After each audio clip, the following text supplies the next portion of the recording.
Olá, pessoal, tudo bem? Eu sou Daniela Lages e estou aqui para mais uma atividade do 14º Jogo do Livro e 4º Seminário Internacional Latino-Americano, Literaturas, Materialidades e Acessos. Bom, antes de me apresentar, eu vou me autodescrever. Eu sou uma mulher morena, de cabelo preto no ombro. Estou numa antessala, atrás de mim uma parede branca com uma escultura de uma árvore em ferro. Eu sou bibliotecária de formação, faço parte do GEP, né, que é um grupo vinculado ao GEPEL, e ao CEALI, da Faculdade de Educação da UFMG. E hoje, para conversar sobre os desafios das bibliotecas públicas na promoção de atividades de mediação de leitura literária em tempos de pandemia, convidei uma pessoa muito especial, que eu admiro, né, na atuação profissional, e que foi minha colega de faculdade, né, que eu estou tendo o prazer de reencontrar agora, para conversar sobre isso depois de um longo período, né, que a gente não se encontra, mas que já fez muita coisa profissionalmente, né? Então, eu queria chamar a Cleide e pedir para que ela se apresente também. E aí, Cleide? Bom dia, pessoal! Que alegria, Daniela, estar aqui. Como a Daniela já falou, eu sou bibliotecária, vou me autodescrever. Eu sou uma mulher branca, de pele amarelada, meus cabelos são bastante escuros, na altura do queixo, um pouco ondulados. Meus olhos, sobrancelhas são escuros também. Um nariz bastante proeminente, lábios finos, e hoje estou vestida de azul. É uma alegria imensa estar aqui com vocês, gente. Muito bom, Cleide. Queria que você falasse um pouquinho sobre a sua formação, sua trajetória, né? Hoje, como você está profissionalmente, né? Porque eu acho que isso tem tudo a ver com a nossa conversa. Então, como a Dani disse, eu me formei na UFMG, né, graduada em biblioteconomia, atuei brevemente em biblioteca escolar, logo depois de formada, por um ano apenas, e depois eu passei no concurso público para a Secretaria de Estado de Cultura e Turismo, para atuar, né, no que era a Superintendência de Bibliotecas, que engloba, né, a Biblioteca Pública Estadual de Minas Gerais, hoje, essa Constituição de hoje, tá, gente? Hoje ela se chama Diretoria de Livro, Leitura, Literatura e Bibliotecas, que tem o suplemento literário, o Prêmio Governo de Minas Gerais de Literatura, a Biblioteca Pública Estadual de Minas Gerais e o Sistema Estadual de Bibliotecas Públicas, que é o setor em que eu trabalho. Então, eu estou desde 2016 à frente do sistema e anteriormente eu passei por alguns setores da Biblioteca Estadual. Mas hoje a minha atuação é direta, né, com os municípios. Muito bom, né, Cleide? Muita responsabilidade. E já que você falou disso tudo, eu queria que você traçasse para a gente rapidamente um panorama das bibliotecas mineiras. Então, Minas Gerais é o estado com maior número de municípios. Nós temos 853 municípios. Então, o desafio, né, nesse território, ele é muito grande. Eu vou trazer dados, gente, do recadastramento 2015, sabendo que esse quadro já se alterou, mas como ainda não é uma informação oficial, o recadastramento de 2018, eu vou me basear no que foi publicado em 2015, tá?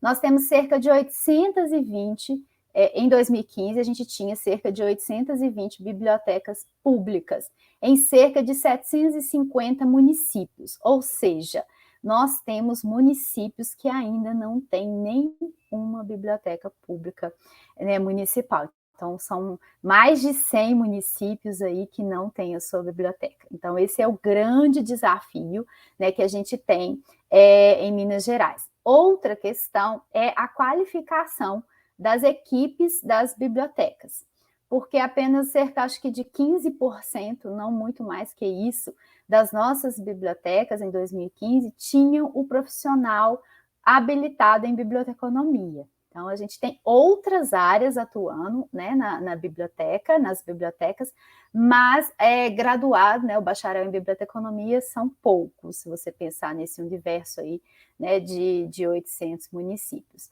E, atualmente, desde 2019, nós temos trabalhado também com as bibliotecas comunitárias. Até o momento, um levantamento preliminar, porque ainda é recente esse trabalho, a gente tem cerca de 50 bibliotecas comunitárias cadastradas conosco. Esse é mais ou menos o cenário em que a gente está.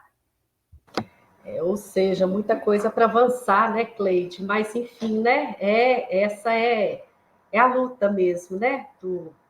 Da categoria e é o panorama grande para a gente, né, enfrentar aí. E aí, Cleide, dito isso, eu queria que você falasse qual que é a relação entre formação leitora e bibliotecas públicas? Então, Dani, essa é uma questão muito importante. Né? A gente tem pensado assim, qual que é o papel da biblioteca pública, né? dentro das nossas comunidades. E um papel muito, muito importante é dela ser um centro de aprendizagem ali ao longo da vida. Ela é a biblioteca para a vida toda. Porque o seu papel é atender a todas as pessoas da comunidade, né, independente, né, de qualquer situação, né, econômica, social, né, de gênero, de raça, não importa, todas as pessoas devem ser atendidas na biblioteca pública. E aí a gente tem um desafio muito grande, que é trazer para esse ambiente, né, as pessoas que estão afastadas, né, dos bens de leitura. Né? Porque, assim, as pessoas que estão, de alguma forma, ligadas a instituições de ensino, elas, né, são estimuladas a lerem, mesmo que seja, né, aí, livros técnicos de estudo e tudo. Então, essas pessoas, elas estão ali em contato com esse material. Mas e quem não está, né, nas instituições de ensino?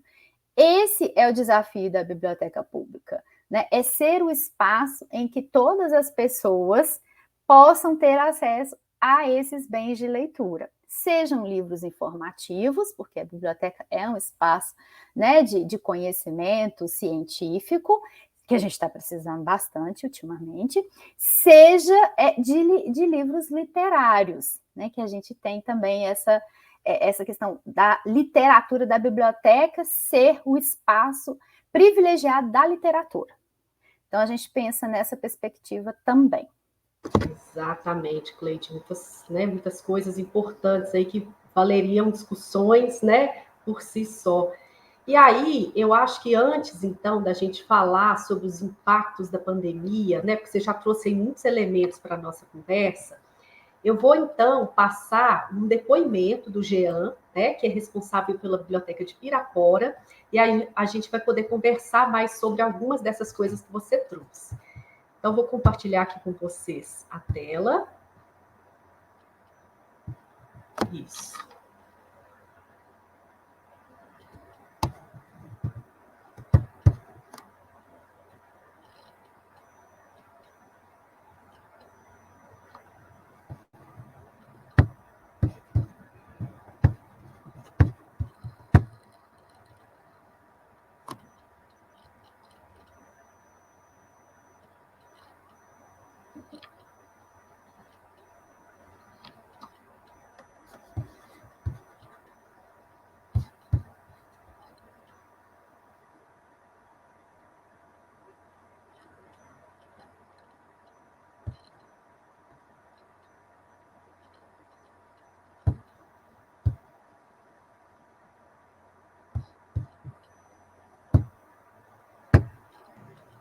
Oi, pessoal, saudações literárias. Eu sou o Jean Matheus, coordenador da Biblioteca Comunitária Clube Tamboril, em Pirapora, Minas Gerais. Sou um homem negro de 29 anos, tenho o cabelo crespo grande, uso óculos e piercing no nariz. Estou aqui na sala principal da Biblioteca Tamboril. Atrás de mim tem uma estante de livros e do meu lado esquerdo tem um livro do Paulo Freire. Estou com a camisa amarelo, meio ocre, escrito influenciador analógico. Sobre os usuários que frequentam a biblioteca, nós atendemos um público leitor diverso, mas os leitores que mais frequentam aqui o espaço são adolescentes, crianças e pais de bairros periféricos da cidade. Os adolescentes, eles vinham aqui antes da pandemia, vinham para cá quando eles saíam da escola, ficavam aqui conversando, falando sobre livros, sobre séries, dando ideias de atividades, usavam a sala de informática, a sala de estudo, o quintal onde nós realizávamos os eventos. Sobre os desafios, nós enfrentamos alguns para desenvolver o planejamento dessas atividades e serviços que a gente desenvolveu durante a pandemia. O primeiro desafio foi em relação ao tempo, né? Porque tudo mudou muito rápido. A incerteza do cenário também foi um desafio. O fator psicológico, porque nós que estamos como na direção da biblioteca, né? A gente também sentiu de certa forma desanimado quando tudo isso começou e a gente não queria abrir mão da nossa missão, né? E de democratizar o acesso à literatura, ao livro, aos equipamentos culturais, à cultura. E também ficava aquela sensação de que a gente sempre poderia ter feito mais. Em relação às forças, na nossa equipe nós temos pessoas com formação em administração. Então a gente, de certo modo, sabe por onde começar um planejamento, né? E como amarrar esse planejamento com o plano de comunicação, né? Como fazer o nosso público que a gente atende, os usuários, ficarem sabendo o que nós estamos oferecendo de novo. As atividades que nós desenvolvemos foram 2 atividades e um serviço. A primeira atividade foi o Clube de Leitura Coletiva, realizado com jovens que frequentam a biblioteca, né? Esse clube de leitura, ele acontece uma vez por mês, por meio do WhatsApp. A segunda atividade é o RPG de mesa, que é um jogo de ficção, né, geralmente relacionado a histórias fantásticas e medievais, que os participantes, eles interpretam personagens. Esse jogo ele acontece uma vez por semana, por meio do aplicativo Discord. E o terceiro foi o serviço que a gente criou, Tamboril Delivery, né, que a gente faz entregas de livros semanais para os leitores não precisarem sair de casa e a gente faz a entrega do livro. A relevância. Bom, vamos voltar aqui, senão não dá tempo da gente conversar tudo, né, Cleide? O Jean traz, assim, talvez uma boa parte das respostas do que seriam os desafios que as bibliotecas públicas enfrentaram durante esse período de pandemia, né? E aí, nesse sentido, né, eu queria te perguntar se você acrescentaria alguma coisa e também, assim, você concorda que a biblioteca teve que ampliar o seu espaço de atuação para além do seu próprio espaço? Essa pandemia, ela trouxe desafios inimagináveis para as bibliotecas, Daniela. A gente pôde acompanhar, né, algumas bibliotecas públicas. O Jean é de uma biblioteca comunitária, então ele tem uma, né, a equipe ali do Clube Literário Tamboril, eles têm uma autonomia maior do que as equipes das bibliotecas públicas. Então eles podem tomar as decisões, claro, né, respaldados ali pelos protocolos sanitários, respeitando a legislação municipal e tudo, mas eles têm mais autonomia. E as equipes de biblioteca, elas são atreladas, né, às secretarias de educação, na sua maioria, cultura e por aí vai. O que a gente percebeu essa questão que o Jean fala, né, do psicológico das equipes ficou muito abalado nessa pandemia, porque a infraestrutura das nossas bibliotecas é muito precária. Então, eu acho que esse foi um dos maiores desafios que a gente teve, porque, assim, a gente sabe que no início da pandemia, as exigências, né, ali dos protocolos, elas eram muitas, e as bibliotecas não tinham condições de cumprir aquelas exigências. E até hoje a gente vê relatos, e muitas vezes eu fico, né, assustadíssima com os relatos de bibliotecas que não têm álcool em gel, que a equipe não tem EPI adequado, né, para realizar o atendimento. Isso é um fator, né, que dificulta bastante a atuação. Por quê? Porque se a equipe está fragilizada psicologicamente, ela não vai conseguir ampliar os seus serviços, ela não vai conseguir atender a sua comunidade, por mais desejo que ela tenha. Né? Se eu estou com medo, se eu não me sinto segura, eu não vou querer ir ao encontro, né, do outro, que pode ser uma fonte de risco para a equipe. Então, essa foi uma questão que ainda não está totalmente resolvida, então é uma questão que ainda está posta. Né? A outra questão é a qualificação das pessoas, né, como eu já falei, das equipes, para elas pensarem, né, mais globalmente, porque se você não é da área, muitas vezes você não tem essa formação e esse entendimento de que a biblioteca está ali para atender a comunidade. E ela precisa ver o que a comunidade quer naquele momento, qual que é a demanda. Né? Então, você também tem essa dificuldade de pensar ações que estejam alinhadas aos desejos da comunidade. Então, você teve essa questão também que aí a gente, assim, o que o sistema de bibliotecas faz, né? O que é o nosso trabalho? O nosso trabalho é apoiar essas pessoas que estão em dúvida, que não sabem o que fazer, né? E aí a gente busca dar exemplos como o de Pirapora, né? A gente divulgou bastante o que o pessoal estava fazendo, né?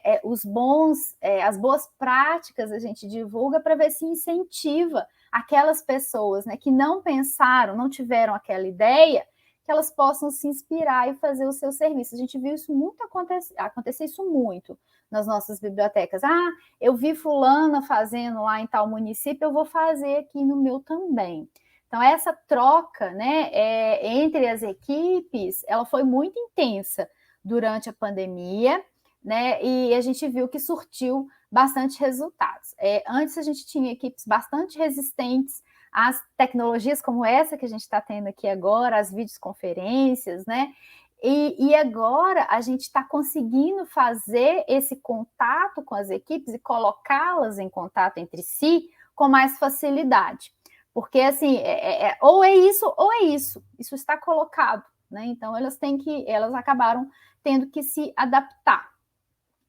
Então, eu acho que o Jean traz essa questão do psicológico, ele traz essa questão, né, de sair do seu espaço, porque não dava para ficar esperando as pessoas. Né? Então, a gente teve alguns casos, por exemplo, né, de clubes de leitura, que ele falou, mas a gente também teve casos de indicação de livros pelo WhatsApp. O WhatsApp foi muito utilizado pelas bibliotecas também. Né, tanto para indicação, né, de conteúdos digitais gratuitos que as pessoas pudessem acessar, né, durante o isolamento, e isso foi bastante aproveitado por aquelas pessoas que conseguiam, né, desenvolver essas atividades mais tecnológicas, porque aí você volta também a qualificação das equipes das bibliotecas, que nem todos conseguem desenvolver, mas eu sinto que as pessoas estão muito dispostas a aprender. Isso é muito importante, a gente, né, frisar isso, né, que as equipes estão dispostas a aprender. Mais do que dispostas, é uma necessidade que foi colocada para cada um de nós, né? A gente precisou realmente aprender o que não sabia em muito pouco tempo, né, Cleide? E aí eu queria te aproveitar e te perguntar o seguinte: de que forma que a literatura ajuda no enfrentamento de crises?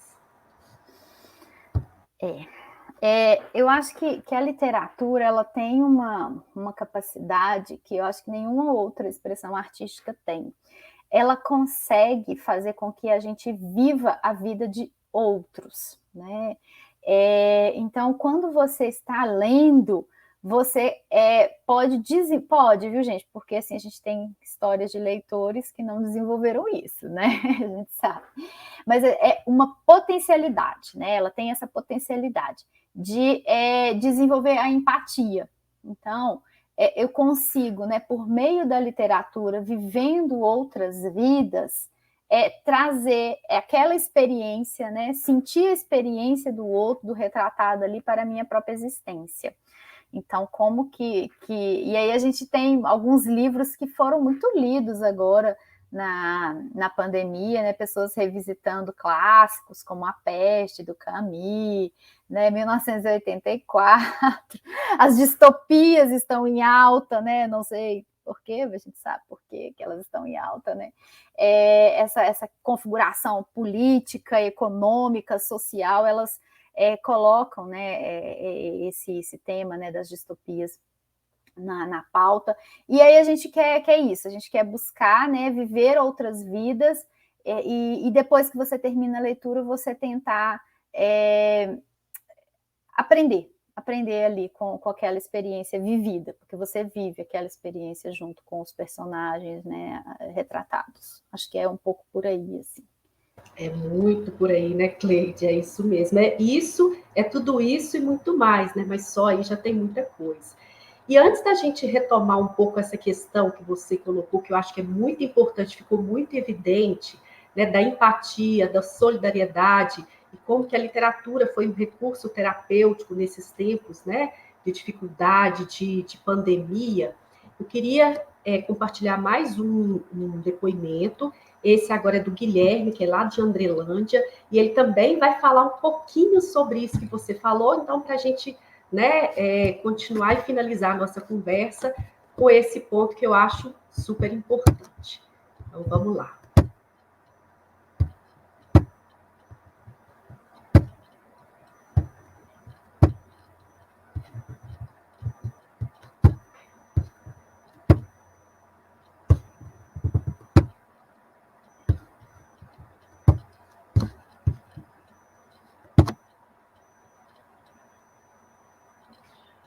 Olá, pessoal. Eu sou Guilherme Landim, secretário de Cultura de Andrelândia, cidade de Minas Gerais. Sou também gestor da Biblioteca Municipal Professora Leda Rodrigues. Eu tenho estatura mediana, 1,80 m, pele clara e cabelos curtos. E agora eu estou sentado na Biblioteca Municipal, na sede da biblioteca, que fica na parte ao lado da parte infantil. Estou ao lado de uma estante de livros, que é uma antiga balança de ferro, com a frase: "Qual é o peso das palavras?". E essa frase remete muito ao nosso trabalho, porque aqui era uma antiga estação, era um galpão antigo, e nós ressignificamos esse lugar. Ressignificamos de várias formas, porque esse lugar se tornou um lugar de afetos, em que nós transformamos o acervo, organizamos o acervo no momento da pandemia, num momento muito difícil. A nossa equipe resolveu fechar as portas e olhar para dentro. Foi isso que aconteceu. Nós olhamos para dentro da nossa biblioteca, organizamos os arquivos, compreendemos o que nós temos de acervo, procuramos mais acervos na cidade e, com isso, também acessamos mais o nosso público de forma remota. Fizemos um projeto muito lindo chamado Literatura Delivery, que nós entregamos livros de bicicleta, às vezes de carro, às vezes a pé, para as pessoas da nossa cidade, de forma gratuita, e foi um projeto que abriu muitas portas para a nossa biblioteca. Nós também ganhamos um prêmio nacional com a ONG Recode do Rio de Janeiro como melhor biblioteca do Brasil, por vários motivos, pelo nosso site, pelo nosso acesso, pela forma como a gente lida com o acervo, a gente trabalha com as ODS, os Objetivos do Desenvolvimento Sustentável, então nós reciclamos os livros, nós reutilizamos os materiais, tudo isso feito com muito carinho, muito cuidado, e nós recebemos também o público começou, depois que nós abrimos as portas, o público começou a vir à biblioteca com mais frequência. Isso foi muito importante.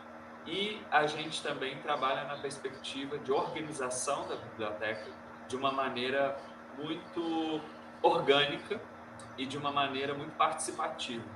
Então, a gente tem crianças que são bibliotecários mirins, que nos ajudam, nos apoiam, a gente ensina a catalogar, dá oficinas, e eles também sempre são participativos conosco. Nós temos clube literário, nós temos várias atividades extras também. E dentro desse trabalho com a comunidade, a gente foi crescendo e o público participa ativamente. A gente recebe, em média, 300 a 500 livros por semana, mas nós temos uma limitação física. E isso fez com que nós abríssemos mais espaços de biblioteca na cidade. Então, nós abrimos outros 5 espaços de biblioteca, sendo um deles na unidade prisional. Aqui de Andrelândia, nós abrimos uma biblioteca lá, e se tornou um espaço cultural também, e que vai começar em breve um projeto de remissão de pena por leitura. Bom, assim como o Jean Guilherme também traz muitas questões que dariam aí outros videocasts, né, Cleide? Mas eu queria, né, que você sentisse a vontade para comentar alguns dos aspectos que ele trouxe, mas estender também a pergunta, né? Como que a biblioteca ampliou, né, o espaço para que a gente pudesse ter empatia e solidariedade enquanto sociedade? Como que ela colaborou para isso? Então, a biblioteca é um espaço muito privilegiado, porque nela cabe quase tudo, né? Se não for tudo. Então, por ser, né, um espaço democrático de livre acesso, isso é muito importante, né? A gente está tão acostumado com isso, assim, na nossa sociedade, mas isso é muito valioso, né? Você tem um espaço em que todas as pessoas podem ter acesso. Eu acho que é um espaço, né, em que as equipes elas estão disponíveis para escutar, sabe, Daniela? Esse processo, né, de escuta da comunidade, ele é muito importante, né, porque é necessário, o que a gente sente, né, eu acho que mais do que nunca, a gente está num momento em que as pessoas, elas precisam de espaços seguros, né, em que elas possam ter as suas necessidades de informação e de formação atendidos ali. Nós carecemos desse, o que a gente chama, né, na literatura, de terceiro lugar, que é um espaço para além da casa e do trabalho / escola, né? É um espaço em que eu possa ser eu mesma, em que eu possa buscar a minha potencialidade humana, né, em que eu possa encontrar outras pessoas, né, para compartilhar os meus sonhos, as minhas leituras, né, as minhas angústias também, porque a biblioteca também acaba pegando isso, né, dessas angústias, e ali eu vou resolvendo, né, as minhas questões por meio tanto do acervo quanto dos encontros, que eu acho que a biblioteca é um espaço privilegiado de encontro, que ficou muito abalado, né, com a pandemia, mas a biblioteca que o Guilherme coordena, ela tem um jardim, sabe? Então, a gente viu que várias bibliotecas, né, estão aproveitando seus espaços externos, porque é onde tem menos risco de contaminação. Então, isso também, né, a gente viu que foi uma transformação de você literalmente ir para fora, né, das suas paredes ali e ocupar o espaço externo com atividades que promovam esse encontro entre as pessoas. As pessoas precisam estar umas com as outras. Eu acho que é isso, é esse encontro que é o mais precioso das bibliotecas. Isso mesmo, Cleide. E para finalizar, né, eu queria, pensando em mediação de leitura literária, né, e o quanto que a biblioteca tem um papel importante, né, nisso, queria te perguntar qual que é, né, num contexto de encontro entre mediador de leitura literária e aqueles que se dispõem a ouvir, a ler junto, o peso das palavras. Pois é, Daniela, quando eu escolhi biblioteconomia, eu escolhi porque eu gostava de livros, sabe? E aí, ao longo desses anos, né, de estudo e de trabalho, eu percebi que a pessoa que quer ser mediadora, né, ela precisa gostar de gente. Porque é isso, né, que vai construir essas bibliotecas transformadoras das suas comunidades, são as pessoas que estão ali. E eu acho que, mais do que nunca, né, nós precisamos desses espaços seguros em que as pessoas possam buscar informação de qualidade, isso é muito importante, né, o combate às fake news, né, essa questão, né, da gente combater também essa pós-verdade, essa enxurrada, né, de desinformação que nós temos, que as equipes estejam, né, capacitadas para fazer isso e que elas apresentem o melhor da humanidade ali registrado, né, pela letra impressa, né, ao longo do tempo e do espaço. Eu acho que esse é o papel do mediador. É um direito de todos nós termos acesso, né, a essa memória bibliográfica. É nosso direito e nós temos que garantir isso até o fim. Muito bom, Cleide. Nossa, espero que a gente tenha oportunidade de conversar outras vezes, né? Porque o assunto ele tem muitas perspectivas, né? Muita coisa que a gente poderia ter outras discussões, né? Mas é isso, né? Temos um tempo, o nosso tempo chegou ao fim, então quero te agradecer imensamente, né? Pela disponibilidade, pelas informações e pela formação que você trouxe para a gente, né? Espero que essas discussões possam ganhar cada vez mais espaço, não só nas bibliotecas, né, com suas equipes, com seus leitores, mas na sociedade de uma forma geral, né? Porque a biblioteca, enquanto equipamento cultural, né, precisa ampliar a sua atuação para além do seu espaço, né? Quer finalizar? Não, eu só tenho a agradecer. Muito obrigada, gente. E frequentem a biblioteca pública da cidade de vocês. Deem apoio, valorizem. Obrigada. Obrigada.